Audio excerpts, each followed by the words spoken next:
Monsieur le Président, Messieurs les ministres, Monsieur le Président de la Commission des finances, Monsieur le rapporteur général, mes chers collègues, il est important, en premier lieu, de saluer la baisse du déficit public que la France a accusée en 2017. Avec une baisse de 0,8 points de PIB, le déficit atteint ainsi 2,6% du PIB et se conforme ainsi à l'exigence du seuil européen. Le passage sous ce seuil est une bonne nouvelle, mais c'est une bonne nouvelle en demi-teinte. Effectivement, il n'y a pas lieu de se réjouir, tant le manque d'ambition de ce gouvernement est criant, tout comme sa faible volonté de participer concrètement à la réduction du déficit public. En effet, le déficit public reste élevé par rapport à nos pays voisins européens. Dans la zone euro, en 2017, seuls 2 pays, l'Espagne et le Portugal, affichaient un déficit plus élevé que celui de la France. L'Allemagne a, quant à elle, enregistré en 2017 un excédent budgétaire record pour la 4e année consécutive. Ce déficit alourdit considérablement la dette, qui a continué à progresser en 2018 pour atteindre 96,8% du PIB et qui atteint ainsi 2 218 milliards d'euros, en hausse de 66 milliards d'euros sur un an.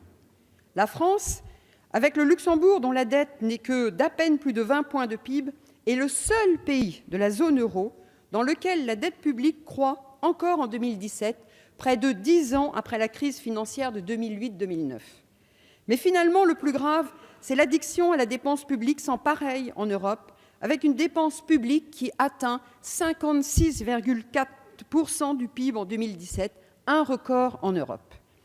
Les députés Les Républicains avaient à de nombreuses reprises alerté et mis en évidence la nécessité de prendre des mesures d'ordre structurel. Les efforts à fournir ne sont d'ailleurs pas moindres, puisque 1,7 point sépare le solde structurel observé, qui est de moins 2,1 points de PIB, et l'objectif de moyen terme, qui est, lui, à moins 0,4 points de PIB. Vous dites, Monsieur le ministre, Monsieur Bruno Le Maire, que les résultats sont là. S'ils sont là, certes, c'est seulement grâce à la croissance, grâce à cette croissance à 2,2%, et vous le savez. Mais rien n'est acquis. La Cour des comptes, d'ailleurs, met en garde contre tout relâchement des efforts.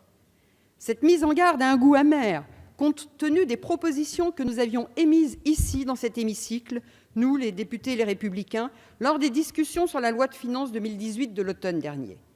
Car si des mesures de freinage de la dépense ont été prises en cours d'année, elles n'ont pas permis une réduction des dépenses. Au contraire même, les dépenses ont connu une augmentation en volume de plus 1,5%.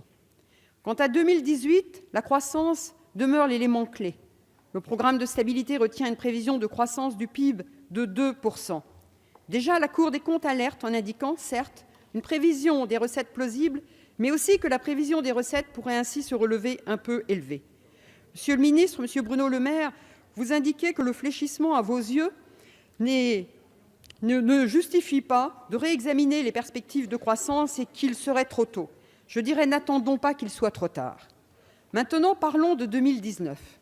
Je voudrais juste rappeler que mardi, lors de la commission des finances, Monsieur le rapporteur général, vous nous avez présenté votre rapport, mais pour autant, vous n'avez pas pu répondre à toutes nos questions, indiquant que vous ne pouviez vous-même répondre à des questions que vous vous posiez et pour lesquelles vous n'aviez pas de réponse.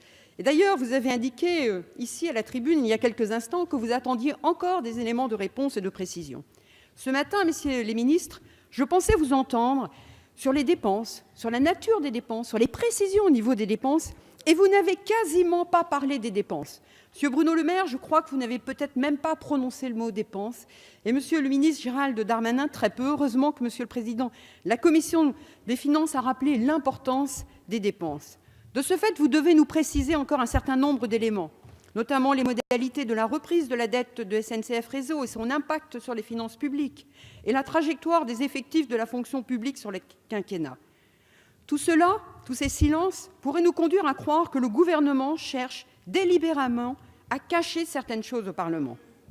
En matière d'effectifs, le gouvernement compte réduire les effectifs de la fonction publique de 120 000 unités d'ici à 2022, dont 50 000 dans la fonction publique d'État et 70 000 au sein de la fonction publique territoriale. Nous sommes forcés de constater que vous demeurez silencieux sur un certain nombre de mesures visant à réduire la dépense publique, notamment structurelle, et ceci malgré la multiplication des demandes d'éclaircissement. Mais déjà, nous constatons une différence majeure par rapport au programme de stabilité envoyé fin avril par Paris à Bruxelles. Le gouvernement a renoncé à son objectif d'excédent budgétaire de 0,3% du PIB d'ici à la fin du quinquennat. Il prévoit seulement un retour à l'équilibre des comptes publics en 2022. C'est une piteuse reculade en rase campagne. Pour le reste, l'exécutif table sur un déficit légèrement meilleur en 2019, moins 2,3% contre moins 2,4% auparavant. Une dette publique en 2022 qui atteindra 89,7% du PIB contre 89,2% prévu au printemps. Une baisse des dépenses publiques à 51% du PIB en 2022. Une baisse du taux des prélèvements obligatoires à 44% en 2022. Enfin, le financement de la suppression de la taxe d'habitation par le déficit ne saurait constituer une politique responsable et entraînera, et vous le savez, forcément à terme une hausse des prélèvements obligatoires. Ainsi, le projet de loi de finances 2019 demeure particulièrement flou. Sur le contexte économique d'abord, le gouvernement, vous confirmez l'objectif de 2% de croissance du PIB cette année, alors que l'INSEE table sur seulement 1,7%. Et si c'est le cas, sur 2018 et 2019, le trou entre les recettes et les dépenses publiques remonterait à 2,6% du PIB fin 2019, après avoir finalement à peine diminué en 2018. Sur les recettes ensuite, il y a des incertitudes entourant notamment le passage au prélèvement à la source de l'impôt sur le revenu. La Cour des comptes elle-même avait fait état d'une différence possible de 2 milliards d'euros en 2019, à la hausse ou à la baisse, qui pourra impacter le budget.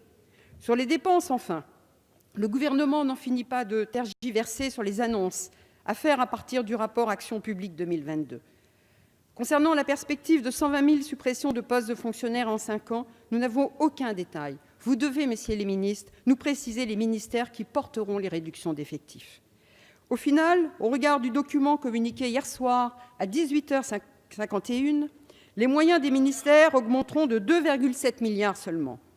En fait, le budget 2019 présente un ralentissement des dépenses des ministères moindres, avec une enveloppe globale qui évoluerait d'environ 2 milliards à la hausse sur un total de 244 milliards.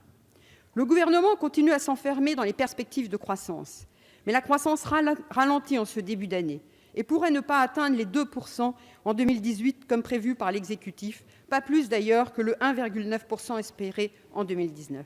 Et qui dit moins de croissance dit moins de recettes fiscales, ce qui pourrait dégrader le déficit. En fait, cela reste flou. Quels sont les constats ? Le premier est qu'au regard des chiffres, il paraît difficile d'envisager une véritable réduction du déficit structurel. Si la France parvient à réduire son déficit public, ce sera, et la Cour des comptes elle-même l'affirme, presque du seul fait de la conjoncture. Le second est que le gouvernement a annoncé être doté d'une grande ambition, qu'il allait procéder à des coupes budgétaires. Finalement, l'ambition est perdue, et le manque de volontarisme conduit à une inaction là où il y a besoin.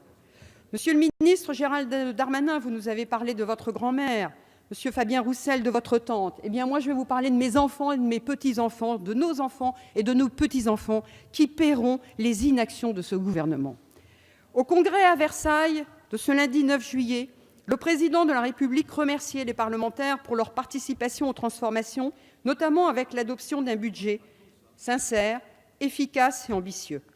Le budget est sincère, efficace et ambitieux s'il a été recherché et proposé. Il n'a pas été repris par le gouvernement pour 2018, qui n'a visiblement pas opté pour cette voie pour 2019. Et pourtant, je vous le dis, messieurs les ministres, vous me trouverez avec vous. Vous me trouverez à côté de vous pour engager ce cercle vertueux de diminution des dépenses. Je vous le dis, messieurs les ministres, allez-y, enclenchez ce mécanisme vertueux de diminution de la dépense. Prescrivez la thérapie adéquate. Corrigez cette addiction. Soignez notre pays, guérissez-le de ce mal latent et qui dure. L'environnement macroéconomique est encore favorable. Il y a donc nécessité à agir, car vous le savez, lorsqu'il n'y aura plus de croissance, alors il n'y aura plus de marge de manœuvre. Il est extrêmement dangereux de repousser la baisse des dépenses publiques. Et pourtant, c'est ce que vous faites en repoussant sur les 2 dernières années du mandat, et cela n'est pas admissible. Pire, cela n'est pas loyal à l'égard des Français, à qui vous avez demandé par ailleurs beaucoup d'efforts. Beaucoup d'efforts en 2017, puisque les prélèvements obligatoires ont évolué de 44,6% à 45,4% entre 2016 et 2017. Beaucoup d'efforts en 2018, puisque selon l'INSEE, c'est 4,5 milliards de prélèvements supplémentaires. En conclusion, j'ai le sentiment d'être sur un bateau qui, bien qu'ayant un objectif dans la durée, ne profite pas du beau temps pour corriger ses faiblesses de navigation. Oui, quelquefois, messieurs les ministres, vous avez probablement navigué. Je termine, monsieur le président. Alors, vous le savez, c'est uniquement par beau temps que certaines manœuvres sont possibles. J'ai le sentiment d'avoir un capitaine du navire qui camoufle à son équipage les réalités qu'il devrait affronter pour se sortir de marées à fort coefficient, ralentissant sa vitesse. J'ai le sentiment d'être sur un bateau qui ne sait pas se délester de ses fardeaux qui lui pèsent pour mieux préparer sa trajectoire à venir. En fait, j'ai le sentiment que le capitaine ne sait pas comment rejoindre son cap. Je vous remercie. Merci.